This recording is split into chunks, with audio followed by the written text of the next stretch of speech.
नमस्कार, अशोक व्यास के साथ शुरुआत हो रही है इस गीत की पंक्ति से। सुहाना सफ़र और ये मौसम हंसी, हमें डर है हम खो न जाएं कहीं। और खो जाने के लिए सुहाने सफ़र की ज़रूरत नहीं है, चाहे जैसा सफ़र हो हम खो सकते हैं, बल्कि खो जाते हैं। और हमें से कई लोग सोशल मीडिया में इतना खो जाते हैं कि हमें पता ही नहीं चलता कि हमें करना क्या था। पर मुझे अभी ये याद है कि मुझे करना ये है कि मेरे एक मित्र हैं, उनका ये कहना था कि कैमरे के सामने आने में उनको डर लगता है, तो क्या करना चाहिए। मैंने कहा कैमरे के सामने आने में डर लगना अच्छी बात है। जी हाँ, संकोच कैमरे के सामने होना अच्छी बात इस तरह है, हम छोटे थे तो सुनते थे बड़ों के सामने जाने में डर लगता है, यानी कहीं ना कहीं एक सतर्कता है, एक सम्मान का भाव है। और मुझे लग रहा है कैमरे का सम्मान करने की जो आदत है वो आज के युग में, ख़ास करके जब कैमरा आपके साथ रात दिन रह सकता है, चाहे मोबाइल फ़ोन है या आपके लैपटॉप या कंप्यूटर का वेब कैम है, कैमरा आपका साथी है। कैमरे से दूर भागकर आज आपका जीवन चल नहीं सकता। पर बात यह है कि कैमरे के सामने आके आप करते क्या हैं। अगर आप उसका सम्मान नहीं कर रहे हैं, इसका मतलब ये है कि कैमरे की जो आँख है वो अकेली लगती है, ये एक भ्रम है। वो अकेली कभी नहीं है, वो किसी की भी आँख हो सकती है, वो किसी भी काल में किसी की भी आँख हो सकती है।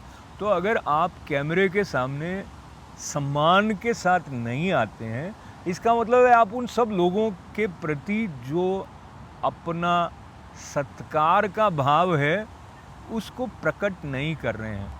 बल्कि ऐसे कई वीडियो मैं आजकल देखता हूँ जिसमें कई बार लोग कैमरे के एंगल का ध्यान नहीं रखते हैं, या उसके साथ साथ वो कैसी भाषा का प्रयोग कर रहे हैं उस पर ध्यान नहीं देते हैं। तो इससे हो क्या रहा है कि जो मर्यादा को लांघ कर ऐसे शब्द जिसे हम पहले गैर संसदीय शब्द कहते थे, वो बड़ी धड़ल्ले से सोशल मीडिया में कभी हास्य के साथ, कभी किसी के प्रति रोष व्यक्त करते हुए प्रकट हो रहे हैं। और वो सारे वीडियो आपके बच्चे भी देख सकते हैं, और आप खुद अपने परिवार के साथ हंसते हंसते अचानक ये पाएंगे कि जैसे दाल में कंकड़ बड़ा सा आ जाए, इस तरह से वो जो स्टैंड अप कॉमेडियन साहब हैं, जिनको आप बड़ी प्रशंसा के साथ में अपने परिवारजनों को दिखाने के लिए अपने साथ बिठा चुके हैं, वो अचानक माँ बहन की गाली दे रहे हैं। आप मुझे लगता है ये कहीं ना कहीं भाषा और हम जिस मंच से संबोधित हो रहे हैं और जितने लोगों के प्रति हम अपनी बात को पहुंचा रहे हैं, उन सब के साथ साथ अपने संस्कारों का भी अपमान है। जी हाँ, संस्कार शब्दों के साथ तो जुड़े हैं, हम कैसा दिखते हैं, किस तरह के शब्दों के साथ साथ किस तरह के हाव भाव को प्रकट करते हैं, वो सब जुड़ा हुआ है। पर डरने का मतलब ये नहीं है कि आप कैमरे के सामने आए ही नहीं। डर को हम यहाँ सम्मान के समानार्थक रूप में अभिव्यक्ति के एक चरण की तरह ले रहे हैं। जैसे आजकल जब हम बात करते हैं तो बड़े बड़े कलाकारों का उल्लेख करने से बात में थोड़ा वज़न आ जाता है। तो मैं बहुत ही अधिक जो हमारे प्रशंसनीय हैं और उनके बारे में बात करते हुए बिग बी कहते हैं, वो भी पहले कहते थे कि वो मंच पर जाने से पहले नर्वस हो जाते थे। अगर नहीं भी कहा हो तो आप रख लें इस तरह की बात। और ये जो नर्वसनेस या ये जो एक कॉन्शियसनेस है कुछ भी परफॉर्म करने से पहले, वो आपके अंदर की सिंसियरिटी के साथ जुड़ी हुई है। और सिंसियर होंगे तो काम अच्छा होगा ना, उसमें एक गरिमा आएगी, उसका एक सौंदर्य होगा। और सच बात यह है कि आपको कोई भी दूसरा मनुष्य देख रहा है तो आप समझ लें कि वो एक कैमरे की आँख है, यानी हम हमेशा कैमरे के सामने तो होते ही हैं ना, तो डरने की क्या बात है। तो पहले मैं जब कह रहा था कि डरना अच्छी बात है, अब मैं कह रहा हूँ कि डरने का अर्थ ये नहीं कि आप रुक जाएं, डरने का अर्थ ये है कि आप अपने अंदर के जोश को कलेक्ट करके और आगे जाएं। और अभी मैं बात का समापन इस संदर्भ को आपके साथ याद करते हुए कि एक समय में जोधपुर शहर में जब था तो लोग कहते थे आप अगर पत्थर फेंकेंगे तो वो किसी कवि के घर तक जा पहुंचेगा। यानी बहुत लोग कविताएं लिखते हैं, तो ये कविताओं के साथ जिनका संबंध था उनकी मजाक बनाने की बात नहीं थी, ये बात थी कि भाई कवि बहुत हो गए हैं। अब यही बात यूट्यूब चैनल वाले बहुत हो गए हैं। अब ये है कि किसका यूट्यूब चैनल नहीं है। तो आप में से जो लोग अपना यूट्यूब चैनल शुरू करने की सोच रहे हैं तो निश्चित रूप से करना चाहिए ना।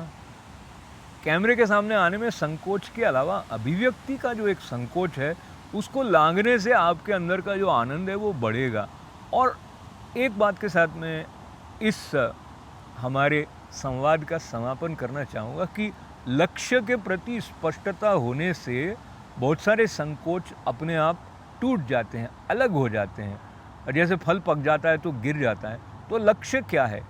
कभी कभी जैसे कविताओं में स्वांतः सुखाय होता है, तो यूट्यूब चैनल आप अपने आनंद के लिए कर रहे हैं वो भी कर सकते हैं। आप किसी उद्देश्य की प्राप्ति की दृष्टि से अपने चैनल को लेकर विकास करना चाहते हैं तो वो लक्ष्य स्पष्ट होगा तो और आप उस दिशा में प्रगति करेंगे। मुख्य बात यह है कि अपना सम्मान करने का अर्थ ये है कि हम औरों का सम्मान करने के प्रति सजग रहें, क्योंकि औरों में और आप में एक स्तर पर देखा जाए तो कोई फ़र्क नहीं है। और हम यथासंभव ये प्रयास करें कि पब्लिक डोमेन में ऐसे शब्द जो हम अपने परिवार में सहजता से नहीं प्रयोग में लाते हैं उनको प्रयोग में न लाएं।